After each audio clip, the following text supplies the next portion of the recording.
3:41, and now it's 3:42. There's something about all of us, I won't say everybody, but a lot of us, we don't like to wait.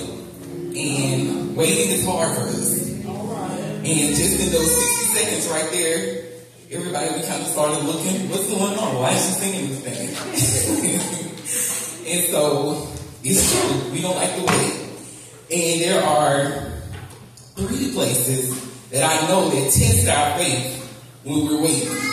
The grocery store, traffic, and restaurants. If you're at a restaurant and somebody else gets their food before you and they came in after you, you're like, wait a minute, what's going on? We really don't like to wait. But spiritually, God has given us instructions about waiting. And today we're talking about not losing faith in the waiting room. And when we're in the waiting room, it can seem frustrating. It's lonely sometimes. There's so many disappointments sometimes. It's just, God, where are you? God, this isn't part of the plan. This doesn't look like Jeremiah 29:11. You said you know the thoughts you have for me. You give me a hope and expected in. But we know we have to keep the faith. And so there are 3 different places that you can be regarding the waiting room. The first place you could be is maybe you're not in the waiting room. You've never been in the waiting room yet. And if you haven't, keep the faith. Keep believing God. Keep trusting God. This is where usually right after we get saved, right after we get refilled, the blessings are coming like that. Back to back to back. God is moving, things are happening, and all systems seem to be going. We are just excited, because we're not in the waiting room. We are, everything's going great. And so in those times, I would like to encourage us today to pray without ceasing. Pray.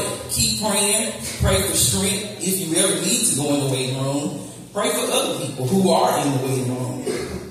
And pray for your leaders, your family. Just find things to pray for. There's always something to pray for. Always. And so if you have made it into the waiting room, I want to encourage you to put on the whole armor of God so that you can stand the test. It's hard, but you need the helmet of salvation. You need the breastplate of righteousness. You need those things to make it through.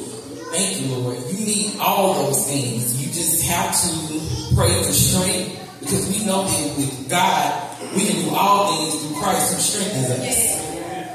Amen. And so while you're in the waiting room, praise God for the victory that's on the other side when you come out of the waiting room. And then there is those of us who have been in the waiting room and who have come out. And so when you come out on the other side, thank you, Lord, we thank God for the victory. He's given us the victory. We've overcome. We received the healing. We received the blessing. He gave us the strength that we needed. He kept our minds when we were in the waiting room.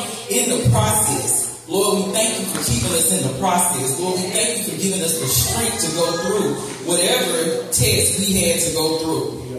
And so in the waiting room, I just want to encourage you again to trust God, keep the faith, keep expecting, praise Him for all the things that He's done. Praise Him for choosing you to go through it. We know that we overcome by the blood of them and our testimony. So we thank God for that.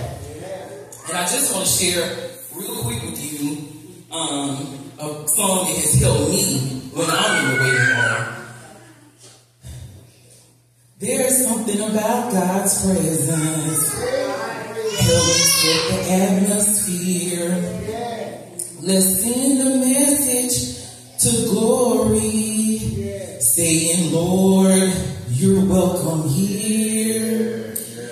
When He comes, there will be joy, peace, and good cheer, 'cause He promised to wipe away every tear. There's good news, saints. Please have no fear. Lift your hands. I can feel that He's here. Someone's on the verge of a blessing. Something good is about to